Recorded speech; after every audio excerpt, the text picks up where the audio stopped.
the first module of Intro to Psychology. My name is Dr. Tomasi, and I will be your instructor this semester. I hope you will enjoy this class and the context that I will be presenting every week to you online. As mentioned on the syllabus, this will be an entirely online course, so you will see me every week with a new video, and you'll be able to interact either on the video itself, like posting comments, or on the class discussion posted on our system on Canvas. Psychology, it's a fascinating field, and I hope that in this course we'll be able to navigate the complexity and the multiple subfields that psychology has. But today I would simply like to do a brief introduction about the course itself, about the requirements, and about some of the background that brought me here to you this semester, as well as the previous semester I've been teaching for this institution. All right, so let's begin with the syllabus. Let's open the module here so you can all read what I'm reading. Introduction to Psychology, course description. A survey of the basic issues, concepts, theories, and methods of psychology. Students will increase their awareness of the scientific approach to understanding human behavior through a study of sensory processes, perception, emotion, motivation, intelligence, learning, and personality formation. The objectives of this course: to discuss the development of psychology as a social science, and I want to emphasize science, we'll see how the scientific method applies to it, analyze how current research in neuroscience influences our understanding of the biological and environmental foundation of behavior, explore how environmental stimuli are sensed and perceived, describe the nature of consciousness and its relationship to psychological well-being, experiment with learning and memory formation and evaluate how intelligence is measured, understand key milestones in language, cognitive, and socio-moral development, compare theories of motivation and emotion, identify psychodynamic, behavioral, social, cognitive, and humanistic theories of personality and psychology, and discuss the approach each takes to understand human behavior. Give examples of how individuals and groups are influenced in social settings, and evaluate how sociocultural norms and values shape psychological diagnosis and treatment. Finally, demonstrate proficiency in understanding the scientific method and in interpreting and evaluating statistical and other quantitative data as applied to human behavior. Now, a few things about the objectives and the description. I teach multiple courses for this institution. The Intro to Psychology is the broadest of them all, in a sense that it's a course that applies to multiple subfields of psychology, and therefore it's a course that attempts to span from socio-behavioral to clinical to social to cognitive aspects of the field. And therefore, this course will be the starting point for the ones of you that are interested either in a clinical pathway, academic pathway, or in a more research science-based pathway. In either case, I hope to teach you the basics of how we understand what we understand about psychology and apply that first and foremost to better understand ourselves as human beings, as well as to understand reality and the world at large. Now, a few things about my background. I will not spend too much time today on me because I want to focus on the course, but given that in this module, we also open up the discussion on ourselves and what brought us here to this course, I just feel that there's a need to explain what my background is and how I can bring the research studies that I work with through the years on this course. Now, my background is in neuroscience, clinical psychology, and psychiatry, as well as in related fields such as philosophy, such as art therapy, such as spirituality. And I'm trying to bridge the gap between these fields and many, many others so that I will provide a more holistic, if I may use the term, approach to this course, and also perhaps provide you with some cognitive modus operandi so that you can take other courses in the future. Now, of course, there are multiple courses that focus on the brain. Some of them are more neuroscience and neurobiology based, and those courses have to do with the neural underpinnings of behavior, cognition, and in general, human existence. Other courses, such as Psychology of Consciousness, take on more spiritual, as the name implies, as well as transcendental or philosophical approach to the course. And then there are other courses that are more medical or clinical in nature, such as human growth and development, which is really developmental psychology and pathophysiology, that take on more like clinical as well as an inpatient approach to the field. Now, this course is very, very broad, and I hope to provide you with all the necessary information to learn the basics. Now, a few things about myself. I mentioned this in every course, every semester. I hope you will be able to understand my very thick accent. You can find more about myself and my research on the link posted below. But if you have any questions, feel free to reach out to me via email or on Canvas using Canvas messaging system, and I'll be happy to answer all your questions. So as I mentioned, each week you will have a new video that will explain the topic for that specific module, that specific week. And then you will have other added materials such as PDFs, Microsoft Word documents, you have discussion, and of course, weekly quizzes almost every week of the semester, plus the two big projects that are essential part of the class. These two parts are the midterm exam and draft for the paper. The midterm exam is pretty much an extended quiz, and the midterm draft for the final paper is pretty much a simple one-page, at least, description of the topic that you would like to focus on for this course. We will talk more about that. But that is week 7 and 8. So that is the deadline for the midterm. And of course, week 14 and on is the deadline for the final paper and the final project. Now, I want you to engage in this course, to enjoy the materials. So as far as the focus for your project, I want you to really listen to your heart and to your mind, to your brain, to explore what really matters to you the most from a personal perspective, a clinical perspective, as well as an academic perspective, because you will write the paper about that.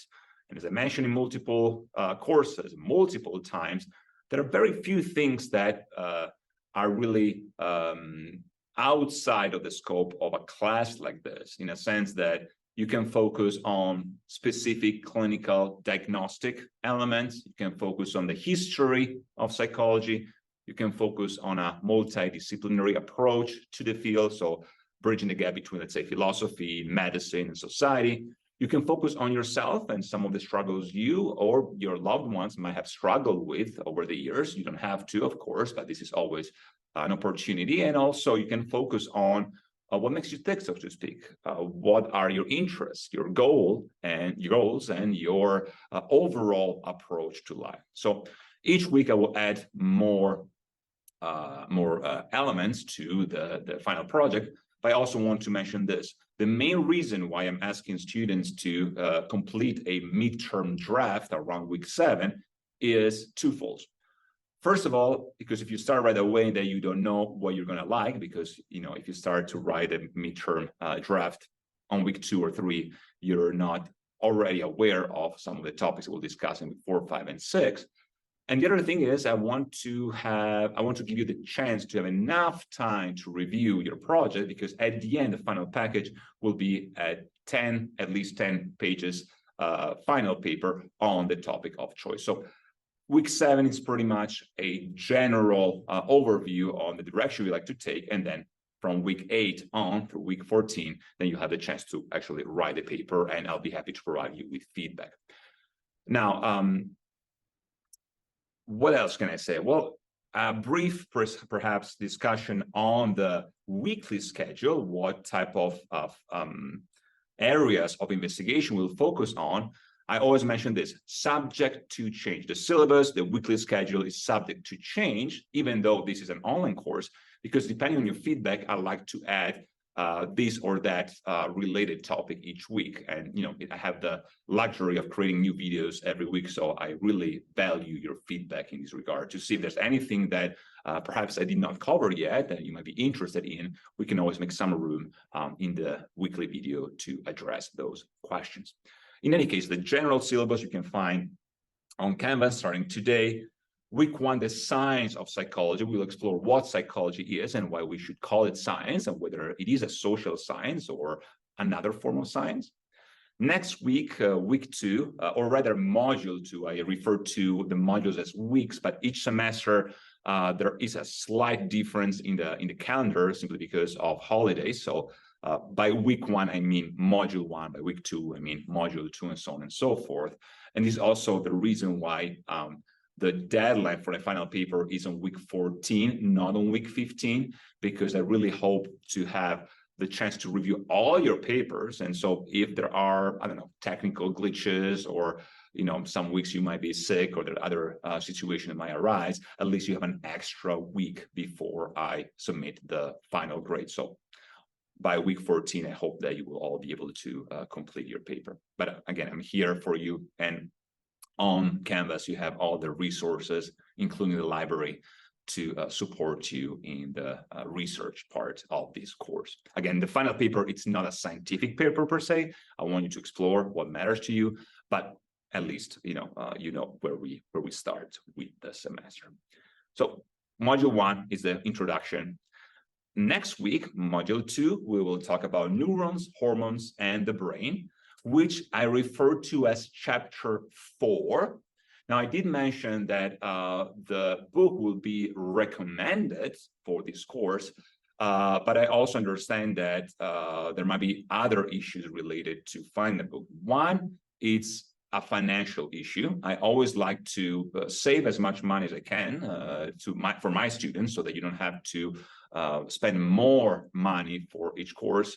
And the second reason is that the textbook, whose link is posted also below, is edition 5 or 6. Edition 7, it's not that great, and it's something that unfortunately I've been noticing in other publication of similar background.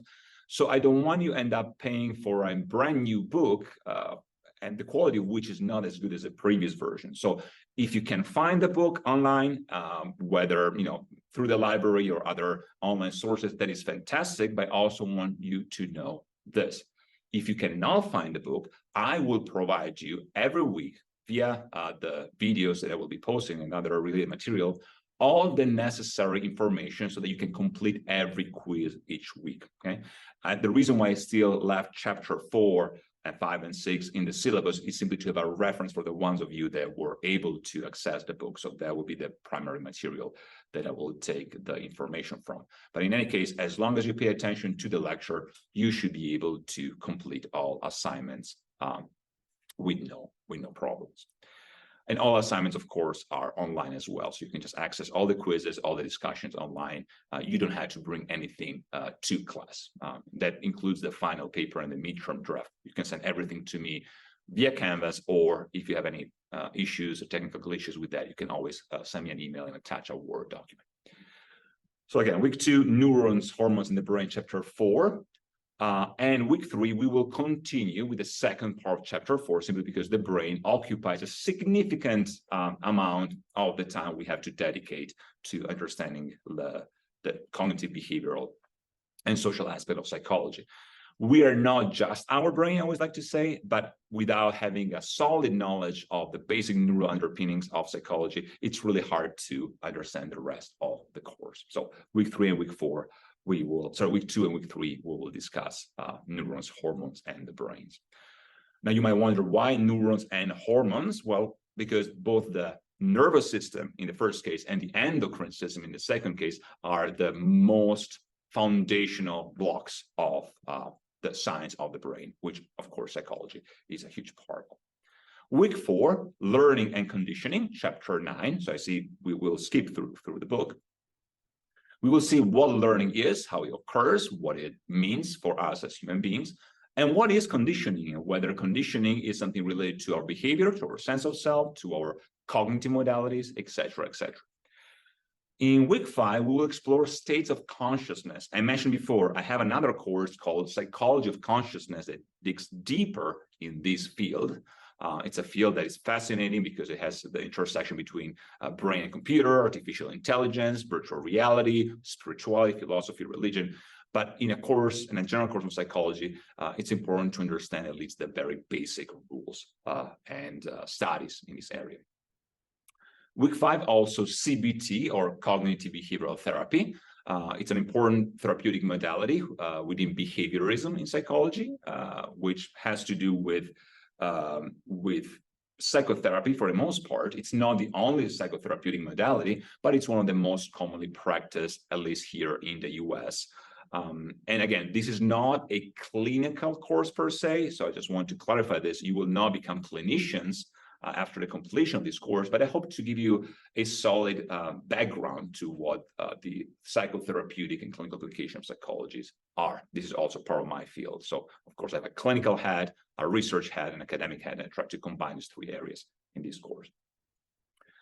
Module 6, week 6, memory. It's a big chapter, so I hope you will remember to focus on this very important topic. And memory has to do with, again, neurology, neural underpinnings, as well as self-perception and identity, how we can understand who we are and how we function. Week 7, psychological disorders, chapter 11, plus a handout. Yet again, psychological disorders are by definition clinical labels, and we will see how that apply to the course. And if there is a way to summarize what the ICD or the DSM, the Diagnostic and Statistical Manual of the APA, the American Psychiatric Association, has to say about the things we struggle as human beings. Week 8, body rhythms and mental states, chapter 1, okay, already part 1, because on week 9 we will continue part 2. Again, as I said, between week 7 and week 8, there's a midterm exam. All the materials, including all the quizzes, are already posted. So if you want to go ahead and complete some of those quizzes beforehand, you do not have to wait. However, my suggestion is use this course as a way to promote self-exploration. So I will not recommend trying to follow all the modules and completing all the quizzes at once. I much rather have you complete the courses in a more regular and even pace so that you don't forget what you learn in week 2 by the time you reach week 5, okay? So I like to give you the opportunity to go at your own pace here, so that if you have multiple courses at the same time, you don't want to wait for the midterm week to have 8, 9 exams all at once. So you can decide to play a little bit on that. We do have deadlines for each quiz, each assignment, but the assignment will not close. So you can definitely complete them before the module. So body rhythm and mental state, it has to do with our circadian rhythm, our internal clock. But as we will see, our very sense of identity and self-perception is related to the wakeful state on one side and the sleeping states, including REM, on the other side. That's what we explore on week 8 and week 9. Week 10, emotion, stress, and health. Another very important topic, a topic that, of course, we will explore as an overlapping magisteria every week, because stress is it's a very important aspect of what we struggle with, and especially if you are pursuing a course, a degree, an academic path, that, to some extent, you will explore some of the aspects that are related to stress. But in this specific module, we will discuss health and stress in relation to our emotions, and we will see whether emotions and feelings are indeed the same or not. There's more to it.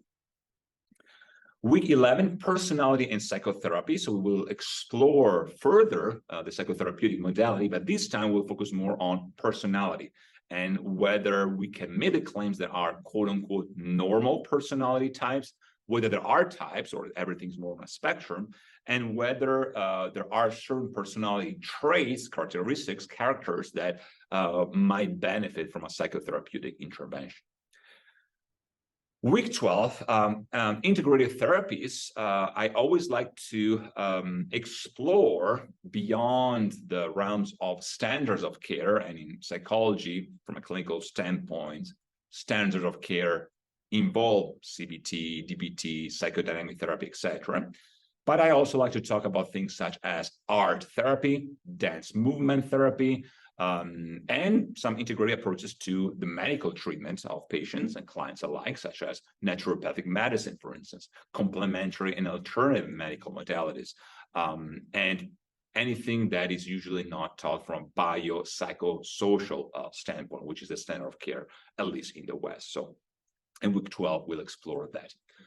Week 13 is a general review, so I will try my best to combine all the different aspects of each week into a big module, so you can have a way to review in one video all the important aspects of the course, also as a way to prepare you for the final exam. So there are 7 quizzes total.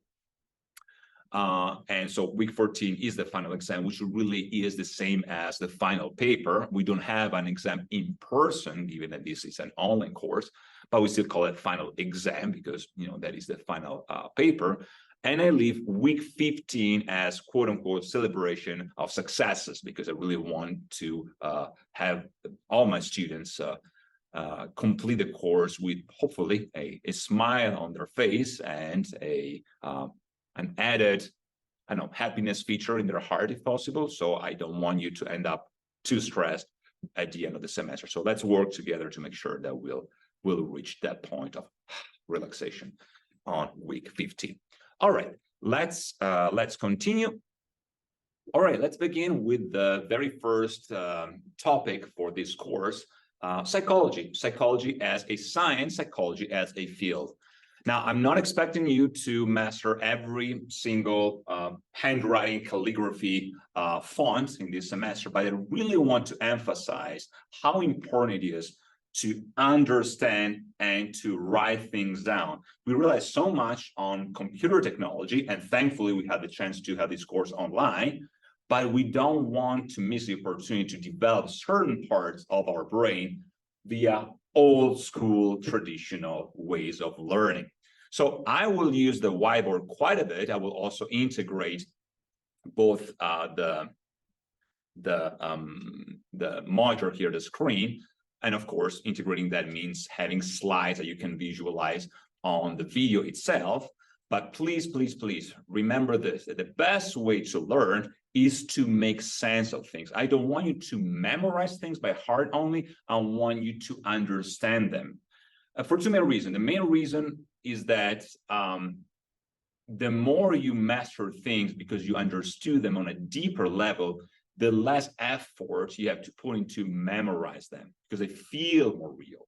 They feel more full of sense and meaning to you. And the second thing is that the more you develop those skills, the more you can apply the same skills to a variety of other factors and a variety of other fields. So, introduction to psychology. Let's begin with psychology as a definition. So I usually like to do this in class. I like to ask people what they think psychology is. So let's begin with the term itself, all right? Psychology. So what can we say about this fascinating word, first of all, and then this fascinating field, okay? What is psychology? Now, you will have the chance to address some of these questions, as I mentioned, either in the discussion or on the videos, on the YouTube videos. Those are non-mandatory. I just like to give you the chance to interact on social media, so to speak, to make the course more personable. But keep in mind that as long as you complete the assignment on Canvas, those are the only thing that I'm asking you to complete for the course. So if you also want to comment on the videos and you want to add some of your perspective on the content of each video on YouTube, feel free to do that. That'll be fantastic to add some of the conversation, but those things are non-mandatory. They're not required for the course. Also, if you want to post some videos anonymously, you want to add your name, I just write a code just for the sake of conversation and you want to review identity, that of course it's also allowed. So psychology as a field.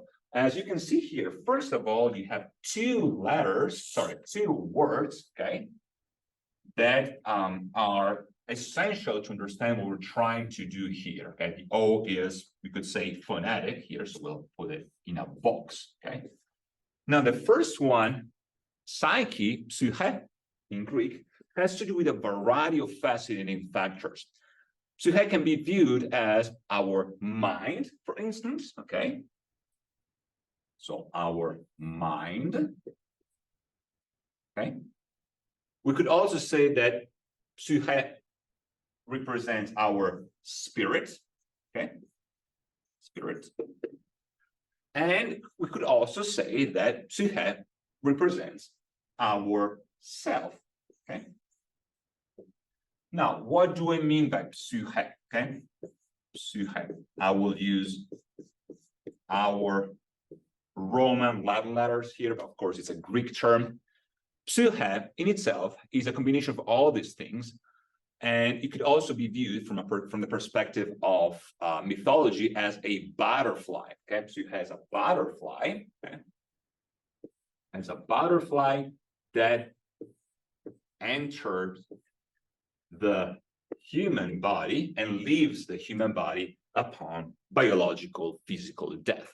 So this could also represent a dualistic perspective on reality. By dualistic, I mean reality made of two parts, mind and body, or physical matter and spiritual entity, so to speak. Okay? So the Psyche could also be viewed to some extent as a human soul. Okay? For now, we will simply identify the soul as the general transcendental entity that we all possess, without distinguishing too much between soul, anima, or animus, according to Carl Gustav Jung, or the difference between, let's say, soul and spirit, okay? So we will not investigate the theological and teleological differences. In general, the soul as this immaterial, transcendental entity that makes us who we are. So what makes us who we are, we could also view that as a self, okay? Now, I do understand that those things might also be somewhat complicated for another reason. Well, three main reasons. The most common reason is that we might have a disagreement on what the soul is and what the self is. Second thing, beyond the disagreement, we might have an ontological disagreement. In other words, we might disagree whether the soul exists or not. I mentioned the term ontological, okay? And I will write it right here, okay? Let me see if I can fit here. Yes, perfect. Ontological, okay? Ontological, which is a descriptor, okay, an adjective, okay, that pertains to being itself. Onto, okay, onto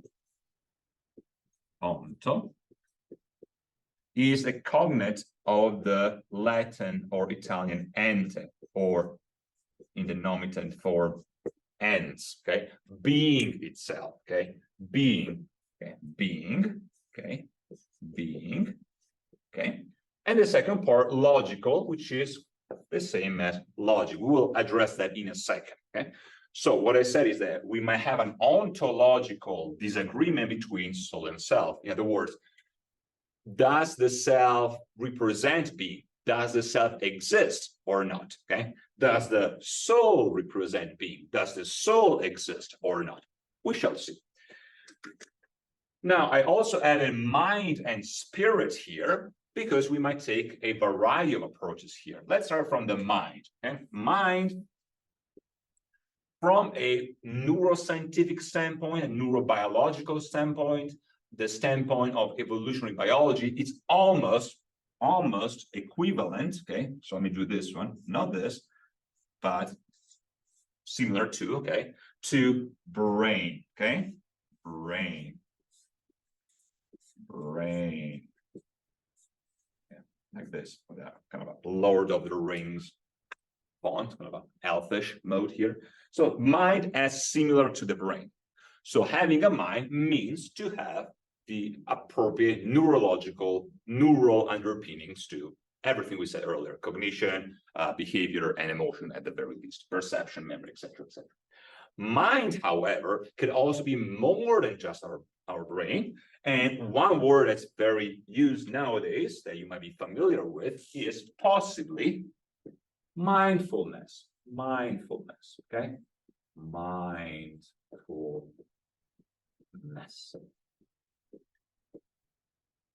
So one of the ways we can empty ourselves from ourselves, a way to meditate, to some extent, to detach from our strongest negative emotions, to live in the here and the now. And of course, there's a transcendental spiritual dimension of mindfulness as well. But the term itself, okay, has to do with mens mentis, okay? All right, okay. Which in itself, it's a cognitive descriptor of our existence as people, okay? Man, men, mensch. So not just male human being, but human beings as a species in general, okay?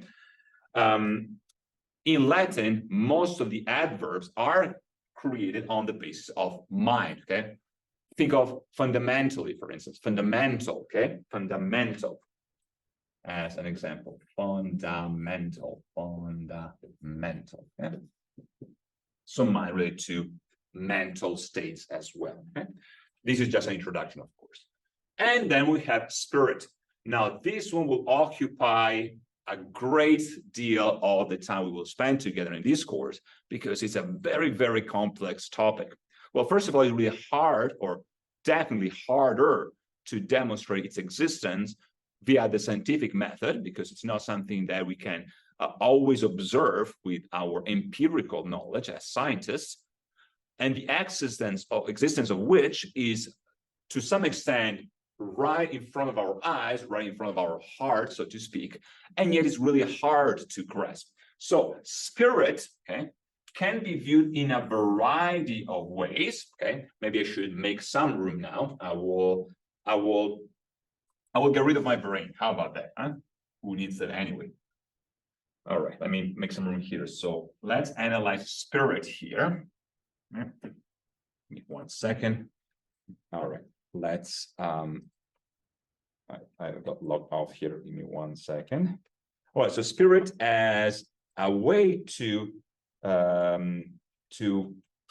describe who we are and our role in the world, we could also say. So the way our body functions according to something that it's not visible for now. So spirit can be viewed as breath. Okay, breath. Okay. The spirit that animates us. So again, breath associated with anima, which is Latin for soul. For now, let's just call it anima, soul, okay? But breath also as the mechanistic explanation of why something works. Think about our lungs, okay? So in this case, breath also becomes the Greek pneuma or pneuma, okay? Which is connected, of course, to breathing, respiration, okay? Think of a term for tire, for instance, pneumaticus, okay? Or any of the related terms that have to do with mechanistic patterns, okay?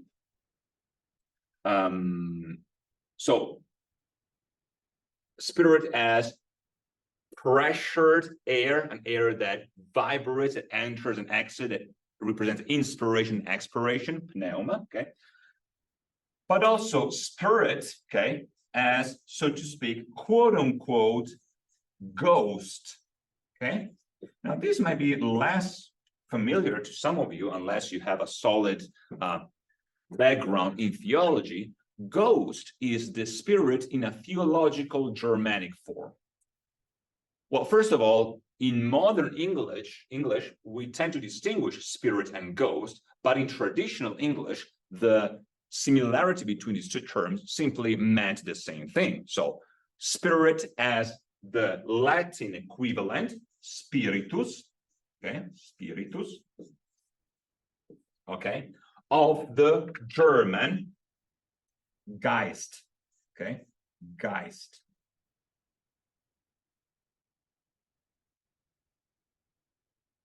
Geist. Okay, so are these two equivalent? Well, to a big extent, let me put it this one.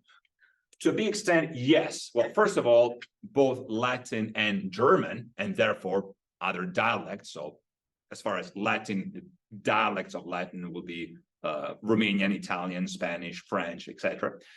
And the dialects of German, of course, English. Okay, although English is a hybrid, it's a hybrid language, nevertheless with a strong Germanic background, at least from the perspective of syntax and grammar. As far as lexicon and words, there's a strong Romance, Latin, and Italic influence via French. But in any case, we could say that the Latin, the Romans called spiritus the very same entity than the Germanic folk, whether they were Danes, Norwegians, all Anglo-Saxons, culture, etc. Geist. So Geist and spiritus are to some extent the same thing. Nowadays in modern English, when we think about a ghost, we don't think of a spirit necessarily. Sometimes ghost has a more negative connotation to it. And yet in traditional theology, traditional apologetics even, whether you're thinking about Orthodox Christianity or Byzantine Catholic or traditional Catholic teaching, by Holy Ghost, we really mean the Holy Spirit, okay? So to some extent, we're all talking about the same thing. Of course, we mentioned Indo-European languages here, but if you think about Semitic languages, the term ruach in Hebrew and the cognate in Arabic and other Semitic languages, of course, Aramaic, Assyrian, Syriac, etc., they all tend to mean the same thing. So psychology as the combination of mind, spirit, soul, ghost, breath on one side. And of course, we need to discuss the second part of the term, which is a little easier, okay, quote unquote, a little easier, because it has to do with what? With the study itself, okay? So psychology as, I lost the G and the Y here, as the study of the mind, okay? Psychology as the study of the mind, of the soul, of the spirit, of the brain, etc., etc. Now, I want to be mindful of your time. Let me see what time it is now, real quick. All right, I want to be mindful of the time, so we will not spend hours on the second word here, despite the fact that it's just as important as the first one, okay? But for now, just to mention a few things. Logis, login, has to do with logos, okay? Logos. Now, logos, of course, is related to what? To logic in English, right? Logic.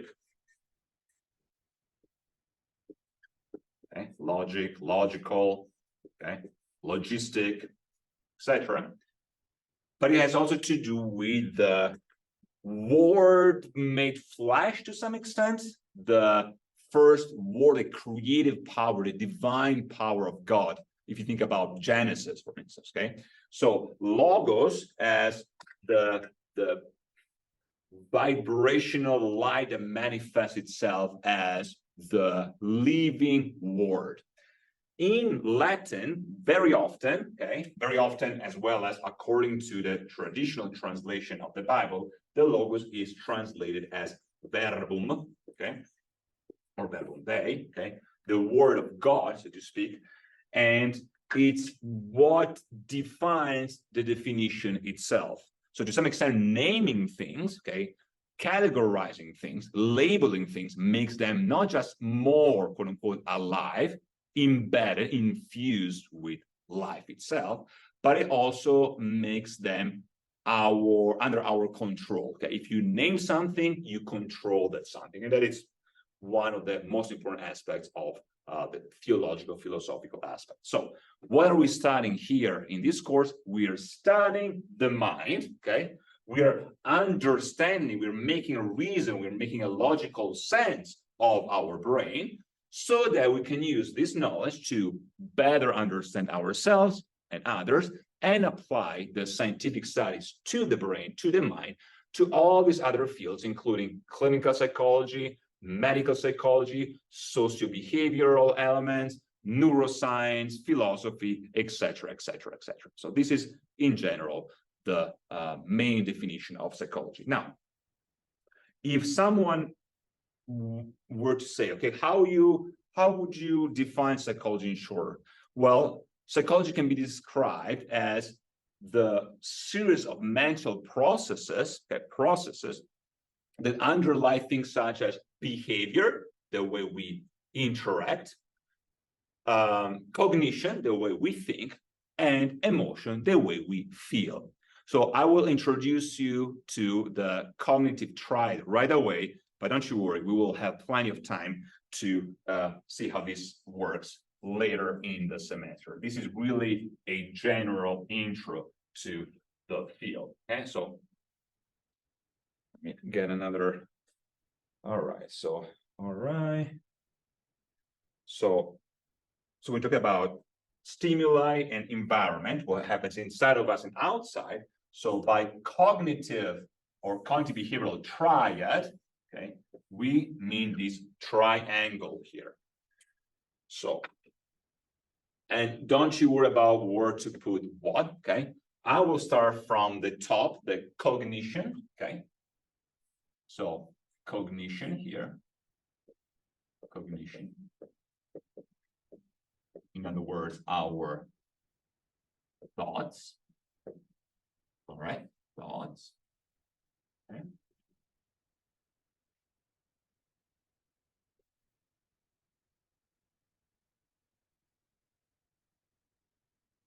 Behavior, or in other words, our actions. All right. And finally, last but certainly not least, emotion, or our feelings. All right.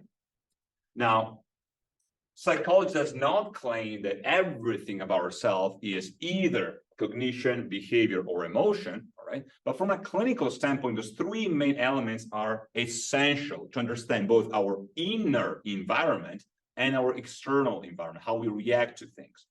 Now, you don't need a psychologist or a neuroscientist to tell you that most of the things that make us happy or sad are not the things themselves, but the way we react to them. Now, this is not always true. There are indeed things that we could consider universally true and valid. Not everything's up for debate. Not everything is a question of preference or experience, but we do filter the world through our thoughts, our actions, and our feelings. Okay, we will explore that further.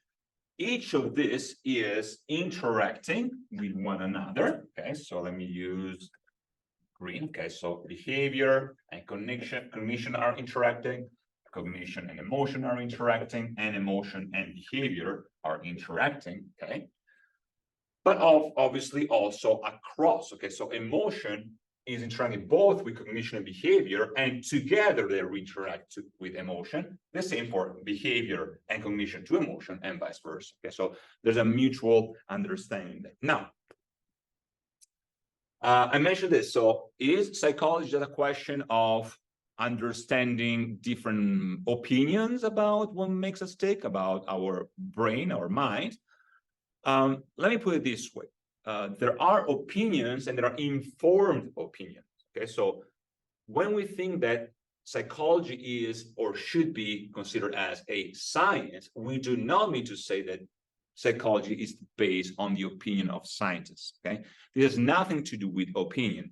So if someone were to ask you, so is psychology a field based on the opinion of social scientists? The answer should be no, because opinion has nothing to do with that, but it has to do with the scientific method. Okay, now this is fundamental to understand. Okay, because without a scientific method, we cannot fully understand psychology. Now, it is true that informed opinion are better than misinformed opinion, of course.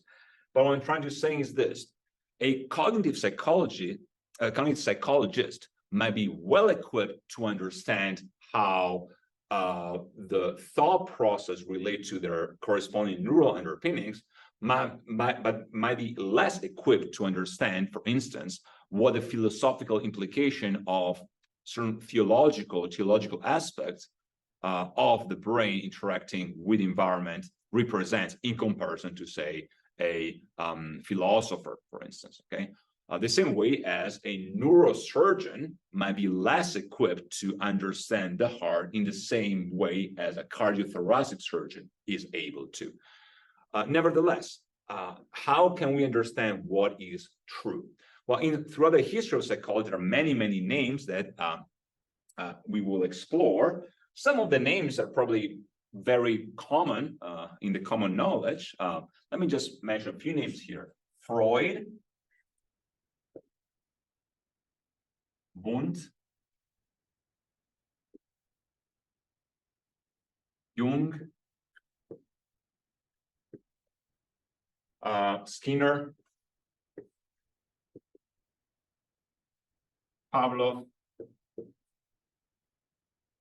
etc., etc. Many, many, many others. Now, if we were to think of psychology as a science, let's clarify what science is. Science is knowledge, okay? That's what the word means, okay? Science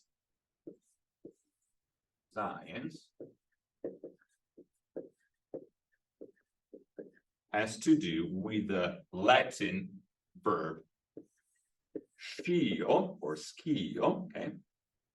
Which is a cognate of gnosis, okay? In Greek. So you could say that science is connected to knowledge and wisdom, okay? Now, in this course, we will not spend too much time on wisdom from a transcendental perspective, a mystical perspective, a spiritual perspective. We'll talk about the scientific method. So by scientific method, we simply mean something that can be studied scientifically with our empirical knowledge.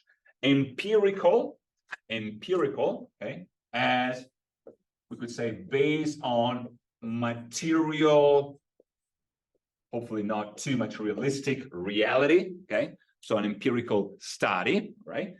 And hopefully in the pyramid of scientific, the pyramid of scientific method, something close to the top of the pyramid. We will have a slide to talk about that, but if this is the pyramid of knowledge and on the bottom you have something like opinions, okay?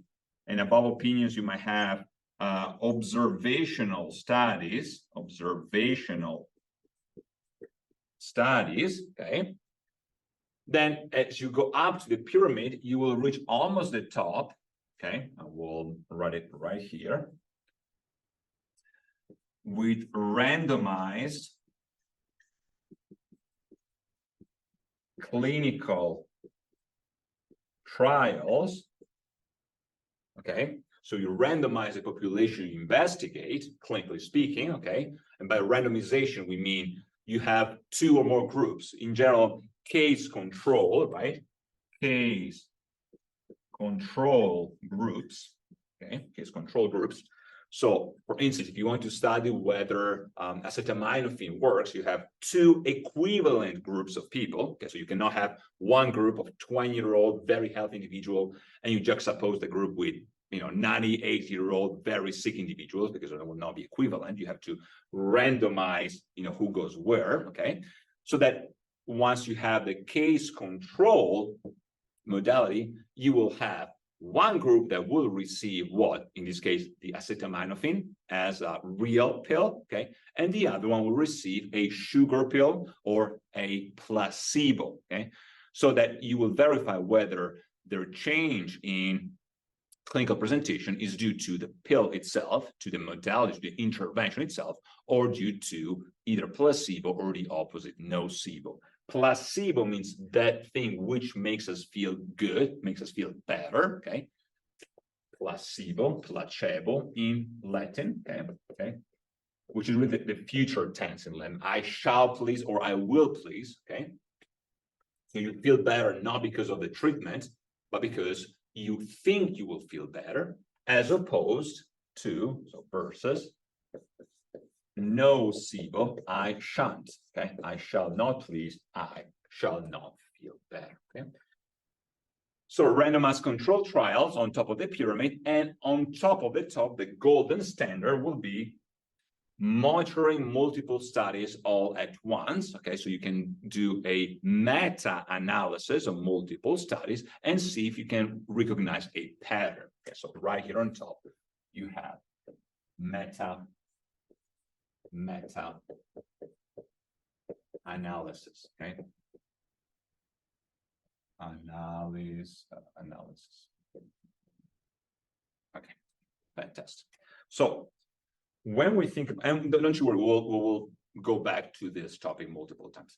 Now, if we think of psychology as an empirical study, a randomized clinical control, case control study, what should we think about these names? Well, there is one name that really stands out, and that is the name of Wilhelm Wundt, a German scientist who established the first European quote unquote real science lab for psychology in Leipzig, Germany. And so Wilhelm Wundt is credited as the first, if not one of the first scientists that visualized the application of a scientific method on psychology, and therefore created psychology as a science. He's not the only one, but one of the most revered. So if we think about modern psychology as opposed to traditional philosophy / psychology, Wilhelm Wundt is the most important name. All right.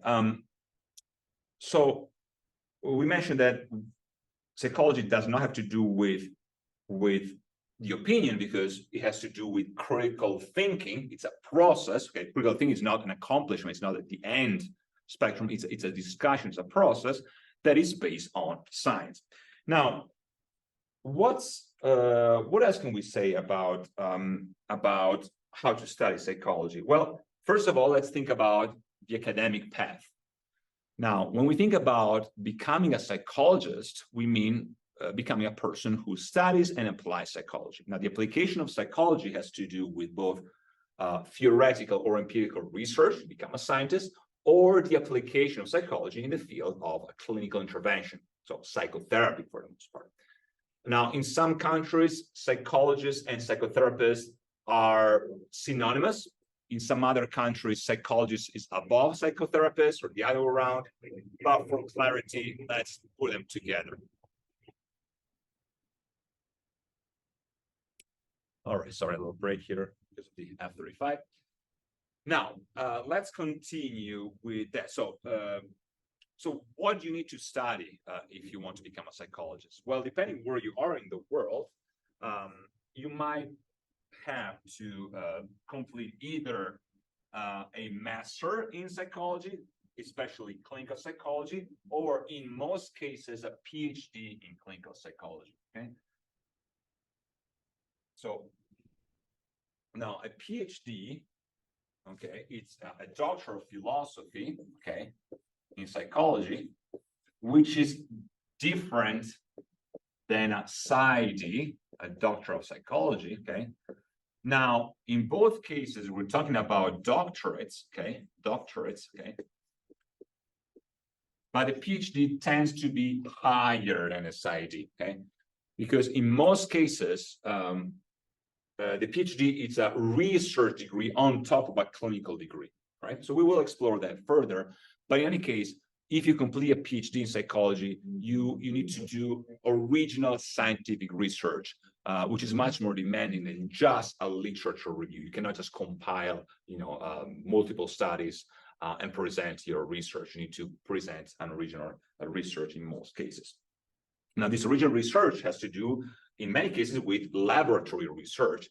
And what is one of the issues in doing lab research in psychology? Well, one of the issues is that if you're examining things, you need to remove yourself from the equation, so to speak. Let me just give you an example. We mentioned randomized trials earlier, right? One thing that we did not mention is the preferred path that should involve some sort of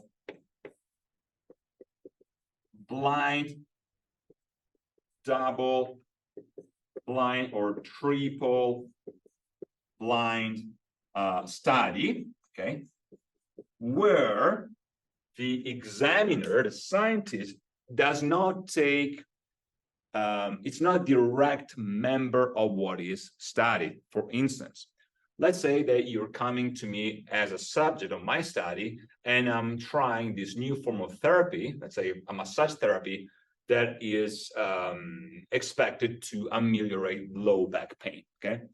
Now, if I'm the one giving you massage and also studying you, the subject might be more prone to tell me, actually, I feel better, even if they don't feel better, simply to either please me or out of respect or out of fear. So the result might not be an honest result, might be skewed in one way or the other, okay? Or maybe the opposite, the therapy will work well, but the person didn't really like me, and so the person reports a lower rate of success simply because they don't like the way I approach them, or they don't like, I don't know, my accent. So there's a necessity of having a double-blind, at least, study where the blindness represents the removal of the scientist from the administration of the therapy or the pill. So in other words, you have a second or third research assistant doing that work, assign the pill, the treatment to the subject, so that the study itself is removed. Okay, so if the research is in the presence of the subject patient, then the results might be negatively affected. Not negatively because they will feel worse, but the research will not be as solid, okay, because it will influence their surrounding. Okay, so now, of course, after all of this, you still need to do your study. And in this introductory lecture, I'm only going to mention a few things about statistics. Two things. Well, first of all, we need to understand that we need to organize and summarize the data we observe, and that is descriptive statistics, okay, to organize and summarize the data. But we also need to understand basic things. So, for instance, if this is a study, okay, that we are researching, okay, and let's assume that here we have, I don't know how many people were blue jeans, okay, blue jeans, okay. Okay. Quick fact about blue jeans, if you didn't know, blue jeans come from the city of Genova in northeastern Italy. It's the one of the oldest folk garments, piece of clothing in the city. That's why it's called jeans. So here is that how many people wear blue jeans, and on this other side, how many people with the green, how many people drink orange juice? Okay, orange juice. All right, right here. And you might find something like this, okay? This is 0, and this is, I don't know, 1,000 people, okay? This is 0, okay? You compile all your data, okay? And each dot is a person, and your data looks something like this.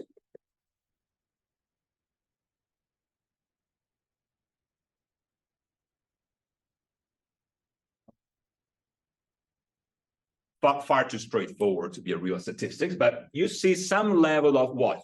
Correlation, okay? Correlation.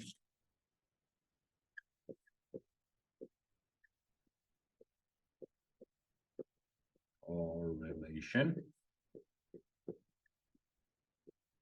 between the genes and what is it, orange juice consumption, okay? So that all this data here, all right, assumes the shape of, an ellipsis, a cloud, okay? And then you do all your statistical analysis, okay? You might, now this is too simple, you might have some outliers, okay, here, like that, yeah. But you can tell that there is some sort of pattern here. I'm going to oversimplify things here, and you could say that the average. Now, for the time being, we'll bring things together. Okay, we will not make the distinction between mean, median, and average, but let's assume that the line is straightforward like this. Okay, with an, I don't know, alpha 2 angle. All right, and so you can see the correlation, which means that the more people wore blue jeans, close to 2000, the more likely they are to drink orange juice. Or the opposite, that the more people drink orange juice, the more people wear blue jeans, okay? Now, if this were that simple, you could make the inference, okay, that either the blue jeans wearing pattern causes people to drink more orange juice. So in other words, if the more you wear blue jeans, the more likely you are to drink orange juice, or the opposite, that the drinking of orange juice will make more likely the fact that you will end up wearing blue jeans. Now, in this case, we're only talking about correlation. Those things are correlated. So yes, it is true that there is a statistical closeness, okay, between wearing blue jeans and drinking orange juice, but that does not mean that one is the cause of the other, okay? The other. So it's not true in this specific case that the blue jeans will make you, as a subject, drink more orange juice, or the opposite, that the drinking the orange juice will make you wear blue jeans. In other words, correlation is not causation, okay? Now, for something to be causal, okay, so to have a cause, you need to have a correlation, but not the other way around, okay? This is very, very important, because otherwise you might encounter some sort of bias or confirmation bias. Even you find what you're looking for. Now, some element of confirmation bias, okay, this tendency to look for information, to cherry pick what fits your overall outlook in life, it's something that affects everybody, but it's important to understand the difference between causation and correlation. Okay, so what else? We mentioned Wundt, okay, Wilhelm Wundt, and his psychological lab, okay? What else? Let me make sure that I'm teaching everything here. All right, okay. One thing I forgot to mention is that those are two variables that you're studying, right? Variable orange juice and variable blue jeans. So the correlation is the thing that glues them together, that represents the measure of the strength, how strongly they correlate these two elements, these two variables. Okay. So we mentioned Wundt's. Few more things. Maybe we can mention a few things about Freud, Sigmund Freud, okay? Sigmund or Sigismund, okay? Sigismund, okay? Freud, okay? Bohemian, Austrian, German, Ashkenazi, all these backgrounds, spend a lot of time working in Meran, in Südtirol, in Vienna, and then after he moved to the UK, in London, in England, he's credited as the father of psychoanalysis, okay? Psychoanalysis, which we will discuss in depth. For now, he is the scientist that discussed the ego, the super ego, and the id, okay? In German, yes, the Ich, the Übel, Ich, and the Es. You should also capitalize this. In English, the I, the quote-unquote over I, and the id, okay? I just want to mention this because in popular social media pseudopsychology, the ego is always viewed as something we need to get rid of. Well, let's be more mindful of the history of language and understand that the ego has nothing to do with that, unless you want to force upon grammars and syntax structure a pseudo, maybe Buddhist interpretation, ego is the I, is the first person pronoun, and that's it, okay?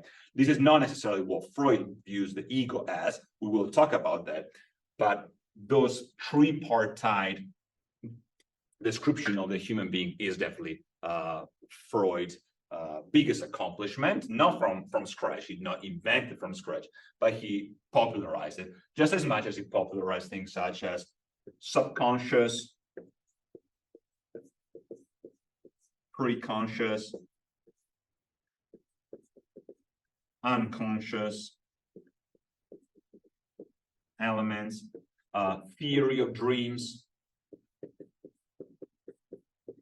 especially in relation to child experiences, and the concept of libido. Okay, so this is all Freud. Then we could mention functionalism, okay, in psychology, and that would be the work of William James. And we'll see that while it's true that all these contribute to psychology as a science, albeit not in the same matter as Wundt did, William James spent quite a significant amount of time exploring transcendental elements, even mystical elements, spiritual elements. And Sigmund Freud was juxtaposing his research to his background, mystical background, Jewish background, and he himself was a Nervenarzt, a neurologist, okay? So, because the very field of psychology, psychiatry was at the beginning in the modern sense of the term. All right, so we discussed this. Perhaps structuralism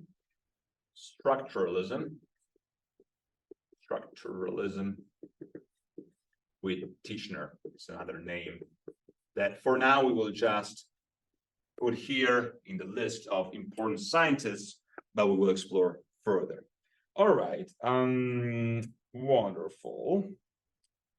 Okay, so what else? A few more things I would like to mention here. Is there just one field of psychology? Obviously not. It's not true. We have multiple fields. For now, one of the things I'd like to mention is maybe the description of the field on the basis of what the scientist actually does. Okay, so psychology very often is considered a quote-unquote social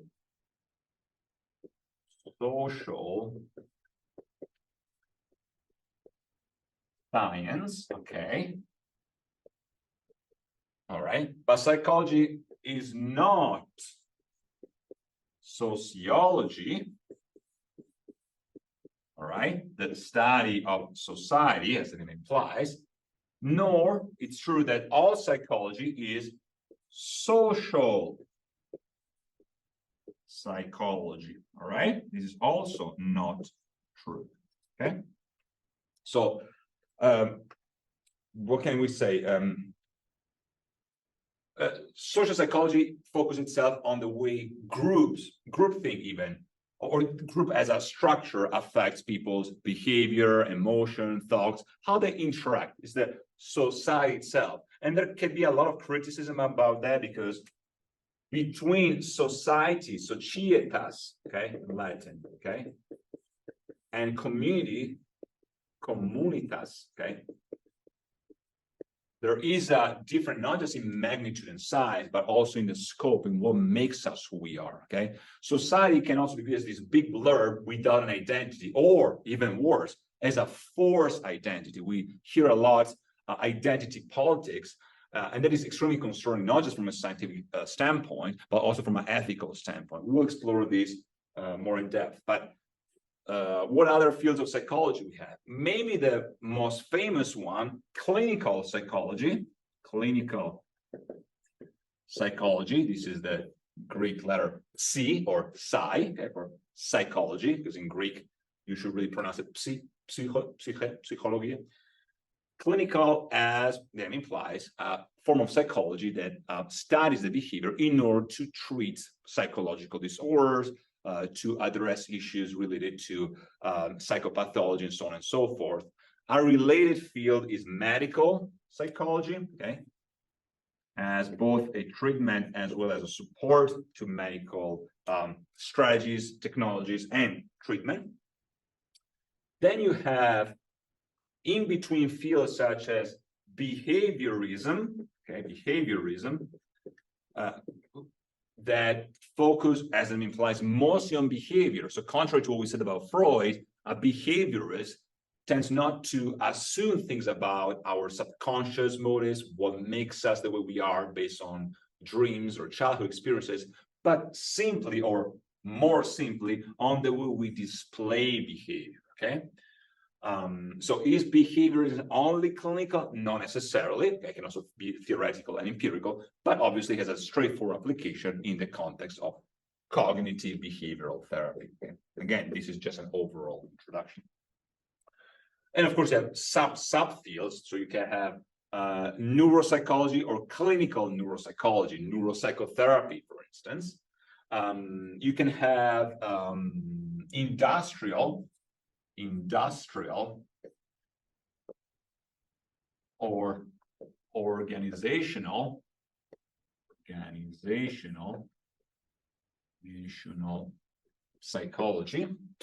psychology, right? That, of course, focuses on, as it implies, patterns of interaction between employees, for instance, to work on businesses, on social aspect of a constructed group within industry, for instance, okay, or business, okay? And then you have, the biological approach, social approach, the empirical, evolutionary biology-based approach, etc., etc. You have pseudo-psychological fields such as phrenology, which I will just mention here briefly, phrenology, okay? Phrenology, okay? There was a pseudoscientific field that was popularized in the mid-1800s on the basis of previous studies as well, that assumed that certain patterns, certain bumps on our skull were representative of certain behavioral patterns. Now, of course, this has been entirely debunked by modern neuroscience, and we find some of the related, very negative effects of this type of study, things such as other forms of pseudoscientific knowledge, such as the work by Cesare Lombroso, for instance. Okay. The work itself is physiognomics, okay? Physiognomics, okay? So a field that attempted to monitor different patterns of outward appearance, of phenotypical appearance of the head and the skull of the person to identify potential sex offenders, criminals, thieves, etc., just on the basis of sheer observation without any real profound neuroscientific knowledge. And of course, eugenics, okay? Because despite the fact that each of these fields is independent, we cannot claim that phrenology is a byproduct of physiognomics or the other way around, and physiognomic cause eugenics is not true at all, or that Cesare Lombroso was necessarily a eugenicist. But the false assumption that you can project something empirical, physical, as a justification, a causal sense of certain behavior, this is absolutely nonsense. It's unscientific. Now, you do understand that from a scientific pseudo-interpretation, that might have made sense at the time, as in, everything is matter only. There's no such thing as spirit or soul. We need to get rid of all those backwards, obscurantist medieval beliefs. Let's just focus on what we see. Therefore, if your skull has this specific shape, you must belong to that type of group of people that are offenders in this way or that way. There was an attempt of pushing a materialistic approach to something that was much more profound, much more complex, and had, historically speaking, a variety of horrible effects. A much more holistic and scientifically solid approach that combines the physical elements and the theoretical speculation is what we usually refer to as the biopsychosocial model. Okay, the biopsychosocial model of care, of psychology, of medicine, etc. Where bios, is related to nature, although nature itself is physis in Greek, but a living nature, a life, okay? It's a cognate of the Latin vis roboris, strength, okay? And in fact, in Greek or Cyrillic, the beta can also be pronounced as v or b, so vis and bios are cognate, okay, bios, okay.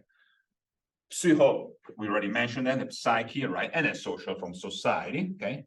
So it's an approach that bridges the gap between these three different elements.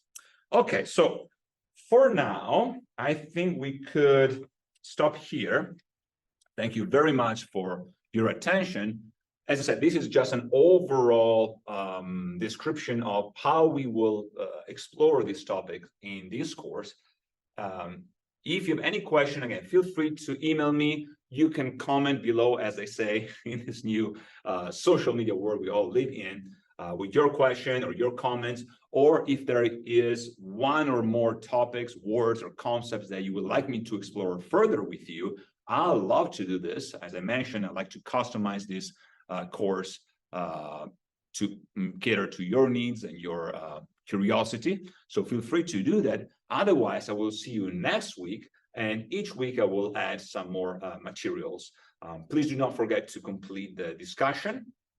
And let me know if there's any other question you might have, or if you experience any technical glitches with the system or with the syllabus or anything else. All right, so that concludes this first introductory presentation lecture. Hope you enjoyed it, and I will see you all next time. Bye-bye.